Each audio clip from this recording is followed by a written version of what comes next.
여러분, 오늘은 하나님의 구원이 없는 캄캄하고 어두운 시대에 이 세상을 구원해 주실 예수님께서 이 땅에 태어나시기를 기다리며 사모하는 대림절 두 번째 주일입니다.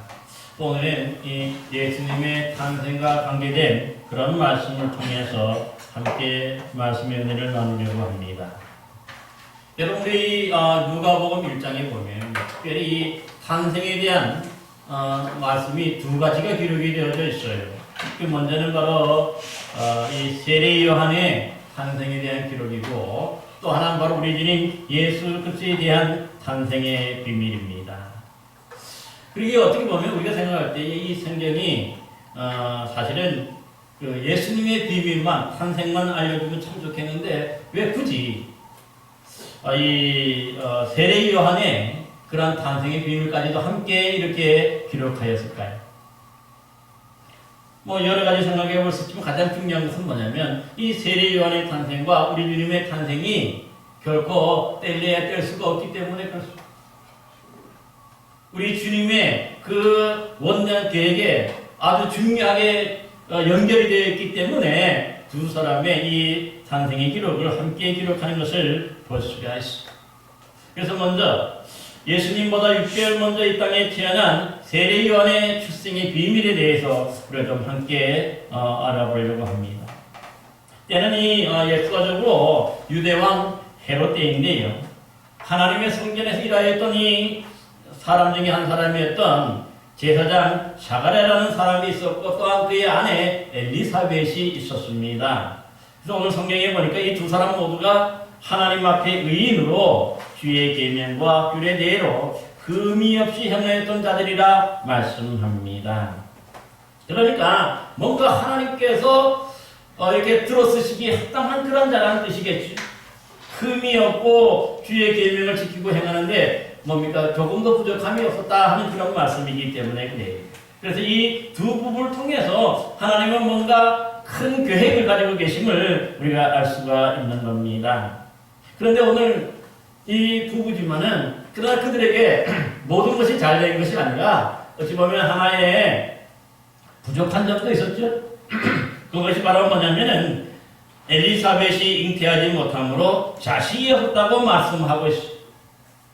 그러니까 나이를 지금 그 다음에 또 한 가지가 보면 두 사람의 나이가 많다고 했는데, 여러분 나이가 많다는 것은 뭡니까? 지금까지도 아이를 낳지 못했지만은 앞으로도 정상적인 방법으로는 더더욱 아이를 낳을 수 있는 가능성이 없다는 하는 그런 뜻이게 되겠죠. 이런 샤가랴가 어느 날 하나님의 성전에서 일할 차례가 되어서 이제 제사장의 직무를 하게 되는데, 그 제사장의 직무를 할 때에 여러 많은 제사장들이 있기 때문에 제비를 뽑아가지고 뭡니까? 그때 분양하는 사람을 정했어요. 그래서 이 제비를 뽑아서 하나님의 성소 안에 있는 그 분향단에 분향을 하게 되고, 이때는 뭡니까? 또 이 제사장이 분향하는 시간은 또한 기도의 시간입니다. 전통적으로. 그리고 이게 바깥에 있는 모든 다른 사람들은 다 그 시간에 기도를 하는 것이죠. 그러니까 이 예루살렘 성전 안에 있으면 성소 안에 한 사람이 분양하지만, 대표적으로 분양하지만 나머지 사람들은 그 뜰에서 또 다른 곳에서 그 안에서 다 기도하는 시간이었음을 볼 수가 있습니다. 그러기에 이 성전 안에 이 성소에서 분양하는 사람은 딱 한 사람뿐으로, 사실 다른 사람이 그 시간에는 이 성소 안에 들어가지 못했던 것을 볼 수가 있어요. 그런데 오늘 성경에 보면은 이 제사장 샤가랴가 그 분향단에 분향을 하는데 갑자기 그 분향단 오른편에 가브리엘 천사가 나타났다고 얘기합니다. 얼마나 놀랐겠습니까? 아마 아무도 없다고 생각하고 혼자라고 생각했는데 그 갑자기 일하는 중에 거기에 가브리엘 천사가 나타나니까 얼마나 놀랐겠어요. 그러자 이 가브리엘 천사가 이렇게 말하죠. 샤가랴여 무서워하지 말라. 너의 간구함이 들린지라. 내 아내 엘리사벳이 내게 아들을 낳아주리니 그 이름을 요한이라 하라고 전해 줍니다. 근데 여기서 이 중요한 게 뭐냐면 이 천사의 첫마디가 뭐냐면은 너의 간구함이 들렸다고 얘기해요. 간구함이라 하는 게 뭐죠? 바로 하나님께 기도하였다는 뜻이잖아요. 그러니까 분양하면서 이 시간은 기도하는 시간이기 때문에 사실은 이 샤가랴가 하나님께 기도하였다는 뜻이죠. 어떤 기도를 했겠습니까? 오늘 우리가 이 전체적인 문맥을 보면은 그가 아들을 달라고 하나님께 기도했다 하는 것을 볼 수가 있어요. 그러니까 그것도 자기의 기도 시간에만 기도하지는 않았겠죠. 늘 그 모든 제사장들이 바로 그 앞에 가게 되는데, 성전 안에 들어가게 되는데, 거기서 뭡니까? 다른 사람이 분양하더라도 자신은 바깥에서 늘 아들을 달라고 기도했던 것을 볼 수가 있어요. 그것도 아마 이 한두 번의 기도가 아니라 결혼 후부터 계속해서 아들을 달라고 기도한 것을 볼 수가 있어요. 근데 놀라운 것은 뭡니까? 오늘 하나님께서 그의 그 기도를 들어주시고 감감이 들렸기 때문에 그 기도를 들어주시고 누구를 태어나게 하신다는 거예요? 아들을 주신다는 얘기입니다. 아들을 주시는데 그 이름까지도 미리 확실하게 뭡니까? 지어주는 것을 보는데 바로 요한이라고 하라고 이렇게 알려주었던 것입니다. 뿐만 아니라 하나님은 지금 이 가브리엘 천사를 통해서 앞으로 태어날 이 요한이 어떠한 사람이 될 것인가 하는 것도 알려주고 있는데요. 보면은 그가 주 앞에서 근자가 되며 포도주나 독한 술을 마시지 아니하며 모태로부터 성령의 충만함을 받아 이스라엘 자손을 주 곧 그들이 하나님께로 많이 돌아오게 하겠습니다 합니다. 그러니까 지금 이 그동안에 기도했던 기도의 응답으로 하나님이 아들을 주시는데 그 아들이 앞으로는 뭡니까?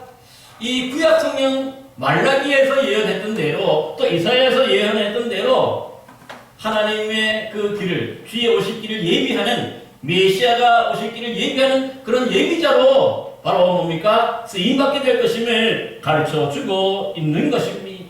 그러니까 얼마나 소중한 사람입니까? 이렇게 해서 오늘 본문에 보면은 예수님보다 6개월 먼저 이 땅에 태어난 요한의 출생의 비밀이라 하는 것은 바로 그 부모가 하나님께 간구하고 또 하나님께 기도한 그런 기도의 응답의 결과로서 이렇게 귀한 아들을 주셨는데 그 아들이 이렇게 앞으로 메시아가 오는 길을 준비하고 예비하는 그런 자가 될 것임을 알려주신 것입니다. 한편에 또 오늘 본문에 보면 또 다른 출생에 대한 말씀을 하고 있는데요. 바로 우리 주님 예수 그리스도에 대한 특별한 그런 출생의 비밀입니다.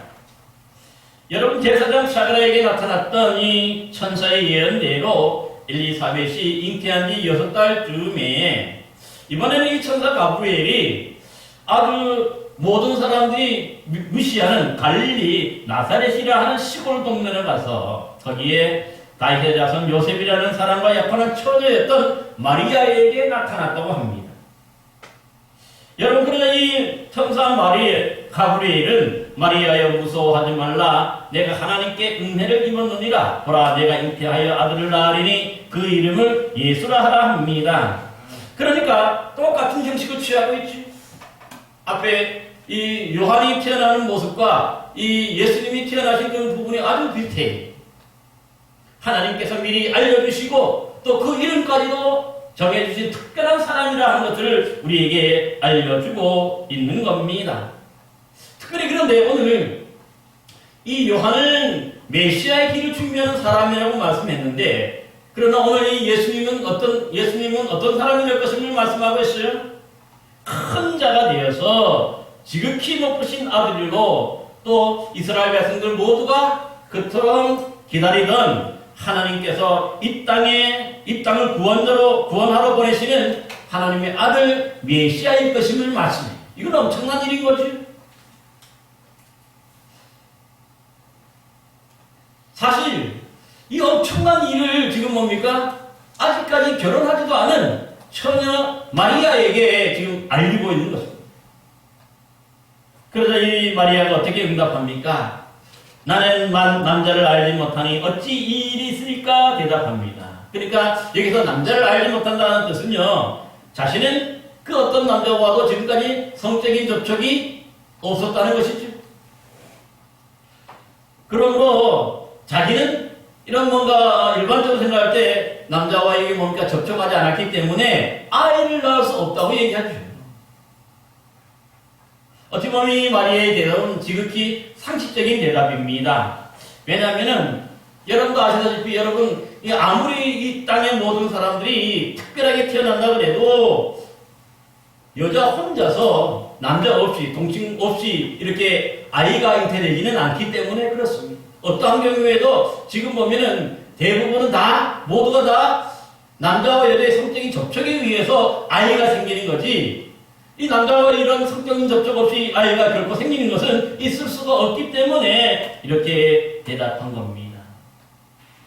그런데 아주머니 그 천사 가브리엘이 놀란 얘기를 하죠. 보면은요, 성령이 내게 임하시고 지극히 높으신 이의 능력이 너를 덮으리니 이러므로 나실 바 거룩한 이는 하나님의 아들이라 일컬어지리라 합니다. 그러니까 무슨 말씀입니까? 인간의 능력과 인간의 방법이 아닌 거죠. 성령이 내게 임하시고 여러분이 성령이 임한다는 것 자체가 어떤 뜻이냐면은 그 마태복음에 보면은요, 남자와의 접촉 없이 하나님이 직접 그에게 이 마리아에게 잉태시켜 주셨다 하는 그런 뜻이 되거든요. 그러기에 지극히 높으신 이의 능력이 너를 덮는다. 하나님이 지극히 높으신 하나님이시죠.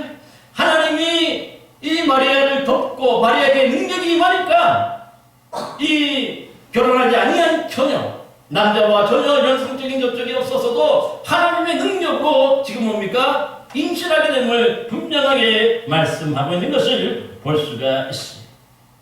그러기에 이런 것을 잘 믿지 못하자 사실 오늘 본문에 보니까 보라 내 친족 엘리사벳도 늙어서 아들을 배웠느니라 본래 임신하지 못한다고 알려진 이가 이미 6달이 되었나니 대저 하나님의 모든 말씀은 능하지 못하심이 없느니라 그렇게 더불어 또 부연 설명해 주는 것도 볼 수가 있어요. 그러기 가브리엘 천사가 하는 말은 뭡니까? 인간적인 방법으로 일반적인 방법으로는 도저히 불가능한 것이 맞다는 거죠. 하지만 성령이 임하시고 하나님의 능력이 역사하시고 임하시면 얼마든지 가능하다는 것을 말씀하고 있는 것입니다. 여러분 그렇습니다. 사실 중요한 것은 뭐냐? 오늘 우리가 믿을 때에 뭔가 이 특별한 일들, 인간적인 방법으로 계산적으로만 우리가 믿을 때에는요, 하나님의 역사하실 수가 없는 거지. 여러분 우리가 생각할 때 보면요, 태초에 하나님이 천지를 창조하셨다 하는 것을 우리가 어떻게 믿을 수 있습니까? 아무것도 없는 공고한 세상에서 하나님이 어떻게 이 세상을 창조하셨냐 하는 것이죠.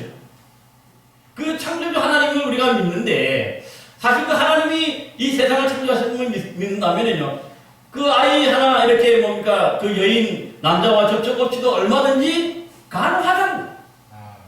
여러분 예수님이 3일 만에 죽으신 지 3일 만에 다시 부활하셨죠. 우리가 어떻게 믿을 수 있습니까? 일반적인 방법으로는 인간적인 이성과 어떻게 보면은 그런 경험으로는 도저히 있을 수가 없는 일이죠. 그러나 전능하신 하나님이 함께 하시니까 하나님이 살려주시니까 얼마든지 죽은 사람도 다시 살아날 수가 있는 것이죠. 그래서 예수님께서 바로 부활의 첫 열매가 되었다고 말씀하고 있는 것입니다. 그러니까 진짜 믿음은 뭐냐? 우리가 이성적으로 뭔가 대상적으로 믿는 믿음이 아닌 거지. 하나님이 하시면은 능치 못함이 없는 걸 믿는 것. 그게 진짜 믿음이잖아요. 여러분 그러기에 나 같은 죄인이 어떻게 구원받을 수 있습니까? 사실 우리가 나 같은 죄인이 정말 구원받을 길이 없어요. 그러나 우리 주님이 우리를 대신해서 십자가에 달린 것을 믿고 우리가 의지할 때 우리가 구원받고 용서받고 구원받는다는 걸 우리가 믿을 수 있잖아요. 이게 믿음이잖아요. 예수님이 계셨기 때문에 우리를 대신해서 십자가에 돌아가셨기 때문에 우리가 구원받을 수 있잖아요. 그러니까 우리의 믿음이라는 것은요, 뭔가 이성적이고 계산적으로 믿는 것이 아닌 것이죠. 우리의 이성과 우리의 계산과 우리의 경험을 뛰어넘는 것.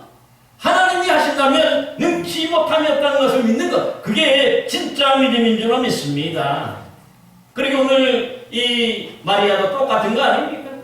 사실 인간적으로 생각할 때는 자신은 결혼하지 아니한 남자를 경험하지 못한 그러한 여자인데 어떻게 이 일이 가능하냐 그렇게 물을 수밖에 없는 거죠.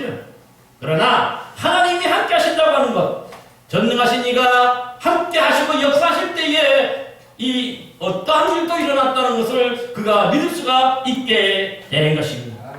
그러기에 마지막에 오늘 본문에 보니까 38절에 뭐라고 말합니까? 마리아에게 이르되 주의 여정이 오니 말씀대로 내게 이루어지이다 하매 천사가 따라갔다고 합니다. 주의 말씀대로 이루어진다는 것을 믿었다는 거지, 받아들였다는 거예요. 여러분, 그러기에 오늘 본문에서는요, 이 세례 요한의 특별한 그런 탄생과 더불어서 예수님의 이 특별한 비밀은요, 같으면서도 또한 많이 전혀 차원이 다른 것을 볼 수가 있습니다. 사실 여러분 잘 아는 대로 제사장 샤가랴는 이 하나님의 성전에서 제사장 직무를 감당하던 그런 특별한 사람이고요. 또 이 아내 엘리사벳도 보니까 오늘 성경에 보면 아론의 자손이라고 얘기합니다. 그 훌륭한 믿음의 가정이라는 뜻이죠. 그 다음에 이들이 이 모든 것들의 중심인 예루살렘 근처에 살고 있는 거죠. 예루살렘에 살고 있는 사람들이 그래서 날마다 이 성전에 가서 또 기도도 하던 그런 사람인 거죠. 그러기에 의인이라 그리고 그러기에 흠이 없이 행했던 자라고 말씀하고 있어요. 그러니까 뭔가 이게 잘 준비된 사람에게 하나님은 이 요한을 또 보내주시지만 그들의 기도를 응답해 주셔서 요한을 보내주시지만 마리아는 전혀 다르죠. 여러분, 마리아는 어떤 사람입니까? 사람들이 그렇게 멸시하는 갈릴리 나사렛 출신이에요. 나사렛에서 살고 있다는 사람들이 아는 사람들이 없는 거죠. 그 다음에 믿음에 관계된 것, 그 어떤 것도 오늘 보면요, 잘한 것이 하나도 언급이 없죠. 샤가랴 부부에 비해서 이 마리아는 정말 초라한 여자예요. 비천한 여자는 거죠. 믿음적으로 신앙적으로 하나님 앞에 내세울 것이 아무것도 없었어요. 특별히 이 마리아는 또한 어떻게 보면 오늘 본문에 보니까 이 샤가랴와 그 아내 엘리사벳이 성전에서 기도했던 아들을 달라고 늘참 기도했던 것과 반해서 마리아는 그런 것도 없는 거지. 나는 남자를 알지 못하는 여자이기 때문에 아들을 달라고 하나님께 기도해 본 적도 없어요. 그런데 놀라운 것은 하나님 이런 비천한 여인, 이러한 여인에게 하나님이 특별히 역사하셔서 바로 우리 주님 예수 그리스도의 어머니가 되게 하는 그런 복을 지금 허락하시는 것을 볼 수가 있는 것입니다. 그러기에 오늘 본문에서 중요한 것은 뭐냐면요, 하나님이 이 샤가랴의 이 요한의 출생과 비해서 우리 주님 예수님의 출생의 비밀은 동정녀를 통해서, 남자를 알지 못하는 동정녀를 통해서 임신하게 했다는 것이 가장 핵심이 되는 것입니다. 그러면 왜 이렇게 좀 하나님은 예수님이면 더 중요한 사람, 뭐 왕의 지금 현직의 왕이나 이런 사람들 자녀나 아니면 정말 이 샤가랴와 같은 더 믿음 좋은 사람에게 태어나야 당연한 것 아닙니까? 근데 왜 주님은, 우리 하나님은요, 이 비천한 여인, 아무것도 내세울 수 없는 이러한 여인을 택해서 그 시골 여인에게서 바로 우리 주님 예수님이 탄생하게 하셨습니다. 그것은 바로 하나님께서는 인간적인 방법, 세상적인 방법으로 그렇게 우리 주님을 보내시는 게 아님을 분명히 보여주는 것이죠. 오직 하나님의 능력으로, 하나님의 역사심으로 되신 것을 분명히 증거하기 위해서 바로 이렇게 사용하는 것을 볼 수가 있습니다. 여러분, 성경에 보면요, 이와 비슷한 얘기가 사실 믿음의 조상 아브라함 부부에게도 있었어요. 아브라함의 아내 사라가 원래는 임신하지 못하는 여인이었지. 그 다음에 그들이 아브라함이 적어도 보면 99세, 그러니까 사라도 89세, 10살이 적으니까. 그러니까 나이 먹을 만큼 먹었어요. 그러다 보니까 아이를 낳을 수 있는 경우가 없는 거지. 그런데도 하나님이 그들에게 역사하시니까 믿음의 아들 백세에 주셨습니다. 누구를 주셨습니까? 바로 이삭을 주시잖아요. 그런데 그때 이삭을 주실 때는 어떠한 방법으로 주셨어요? 바로 방법인 그래도 그들의 몸을 통해서 늙었지만은 불가능하지만은 그러나 하나님이 그들의 몸을 들어서 쓰셔서 바로 뭡니까? 아브라함과 사라가 동침함으로써 바로 아들을 주신 것을 볼 수가 있어요. 그런데 오늘 본문 지금 마리아의 이 예수님에 대한 잉태는 이 아브라함과 사라 부부와의 그 잉태와는 전혀 차원이 다르잖아요.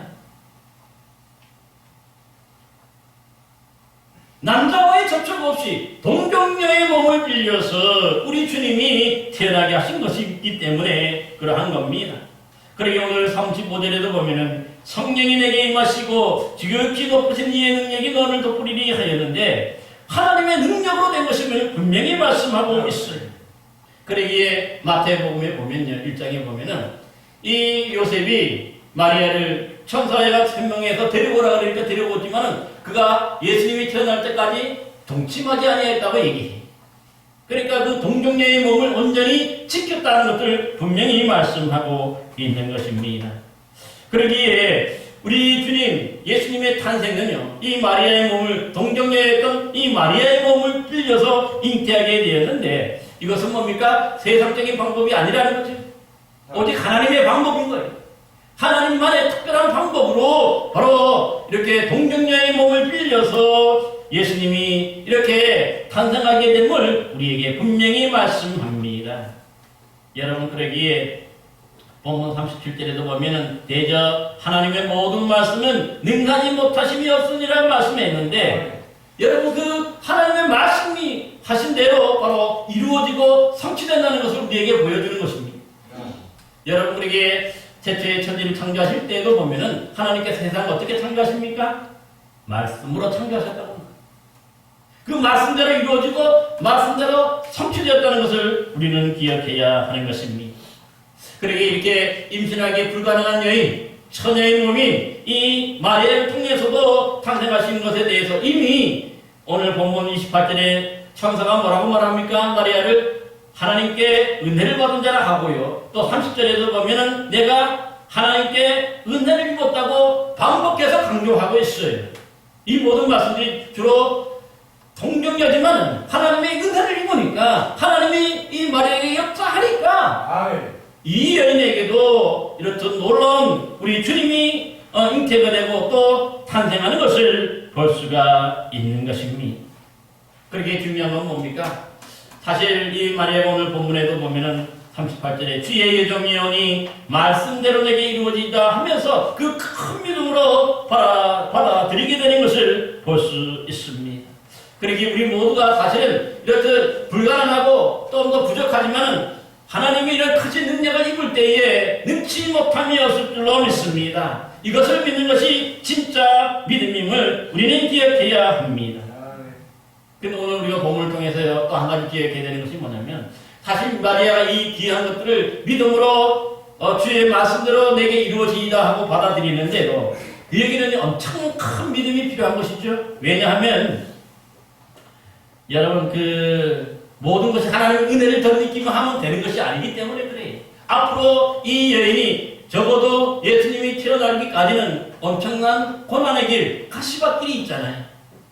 왜냐하면 잘 아는 대로 결혼하지 않은 처녀 마리아가 잉태된 성령으로 잉태된 것을 모르는 많은 사람들이 그 차가운 문초리로 뭡니까 이렇게 견눈질하고 또 그렇게 해서 또 많은 사람들에게 왕따도 당할 수 있는 그런 원인이 되는 것을 볼 수가 있어요.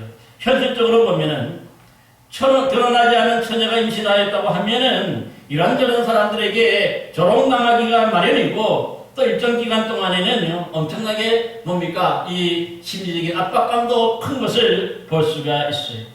특별히 자신과 약혼했던 이 요셉마저도 의심하는 것이 당연하겠죠. 결국은 그래서 이 요셉에게도 버림받을 수가 있는 것이고요. 또 사랑하는 부모 형제로부터도 배척당하는 큰 아픔과 고통도 겪을 수가 있는 겁니다. 심지어는 당시의 관습으로 보면 결혼하지 아니한 처녀가 임신하였다면 당연히 부정한 일을 저질렀다고 여기기 때문에 당시의 관습으로는 돌에 맞아 죽을 수도 있는 그런 엄청난 일인 거죠.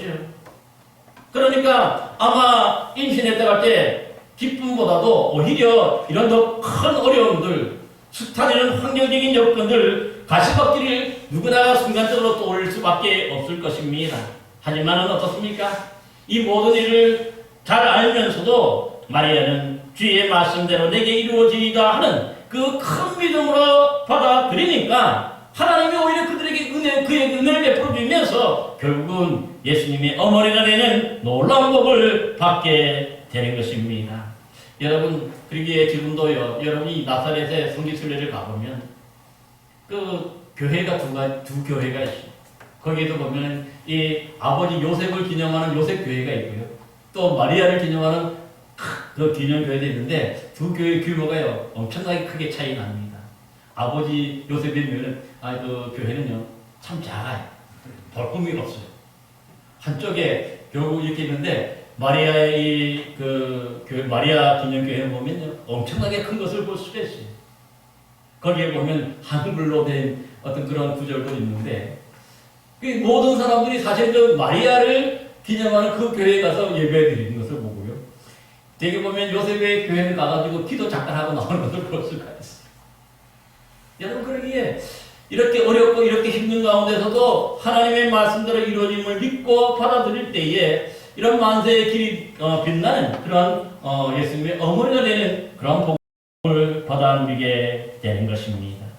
그러므로 오늘 우리에게 필요한 것은 뭐냐면 하나님의 말씀대로 이루어진다는 이 큰 믿음이 우리에게도 있어야 할 줄로 믿습니다. 그럴 때 하나님은 이렇게 큰 믿음 있는 사람들을 들어주셔서 그에게도 또 놀라운 은혜를 베풀어 주심으로 정말 주의 영광스러운 그런 귀한 사람들로 우뚝 서게 되는 것입니다. 마태복음 9장 23절에서 예수님은 말씀하셨습니다. 할 수 있거든이 무슨 말이냐? 믿는 자들에게는 능치 못함이 없느니라 하셨습니다. 사랑하는 성도 여러분, 저와 여러분도 이 마리아처럼 주의 말씀대로 내게 이루어질 것을 온전히 믿는 믿음으로 놀라우신 하나님의 크신 은혜를 덧내는 복된 신앙인들이 되시기를 간절히 기원합니다. 기도하겠습니다.